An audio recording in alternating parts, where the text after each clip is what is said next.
and ideation. In other words, that it's not a terrorism incident. Is that person a man who is known to you?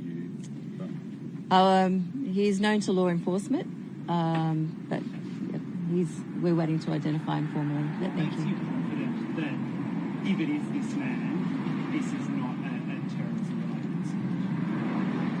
incident? As I said, the investigation will be ongoing for many, many days, but there are elements that we understand at this point in time that don't indicate that. But as we move into the investigation and background this person, his home, his vehicle, his associates, we will only know at that time. Do you know his state of mind during the attack? No. Was he intoxicated? Do you know? We don't know. If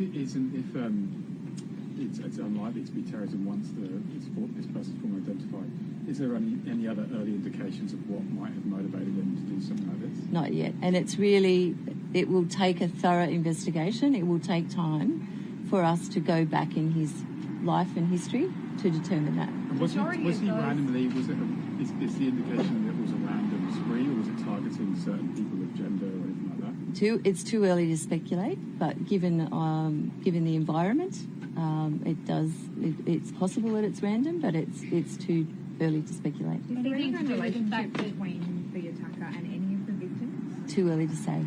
How is the baby going in hospital? The last update I had that had been in surgery, and it's too early to say really, but it's awful. And really, the other point I want to make is the police officer that attended is enormously courageous, as were other police officers that have attended that Bondi area. And I spoke to them this afternoon when they returned to the station. But also many of the shopkeepers and people within the shopping centre that showed amazing courage and bravery. So it was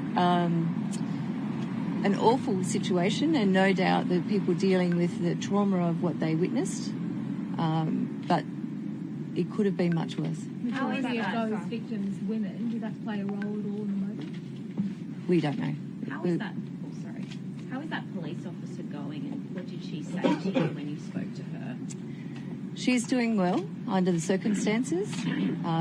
As I said, she showed enormous courage and bravery, and she will process, obviously, that. She would need to be interviewed formally, and so we just talked about that she's okay, her family's okay, she's got everything she needs for the time being, and she will be formally interviewed tomorrow, no doubt. Can you keep a little bit of vibe before she was called? She must have been close by and was just the first officer on the scene. And it's unusual, obviously, she went in alone. That's quite unusual. Can you talk us through how that happened? She's a very senior officer, and it's not unusual for a senior officer to be out supervising and leading troops, and so therefore she was on her own. Have witnesses told you anything about, was this man saying anything as he was moving through the shopping centre? Too early to say, and we will be providing regular updates over the next day and days. It will take us a significant time and investigation to work through this. It's a very complex crime scene. Obviously, 7 people have died, 6 people have been tragically killed. It will take us a long time. Can you give us a little bit more insight into who this officer was as a person? Obviously, she acted very courageously, but who she was, her experience? As I said, she's a commissioned officer and inspector of police, so she's got seniority and experience as an operational officer. Last more details about the interaction between her and the offender? Sorry? Do you have more details about the interaction? No. All of that will come out when the interviews take place, and when the investigators review footage and CCTV and all the evidence and piece it together. Commissioner, there are reports that the woman who passed away in hospital is the mother of this 9-month-old baby. Are you able to... I've heard that same rumour, but I can't confirm that, unfortunately. We've all seen the footage. It's, a place that most people who live in Sydney will have been at some point. So I think it really hits home. What's your message to the community tonight? Well, the community, like we do, should feel very sad about what's happened here, but they should have no concerns, ongoing concerns. We believe that this person acted alone, and there is no ongoing threat to the community. There was a little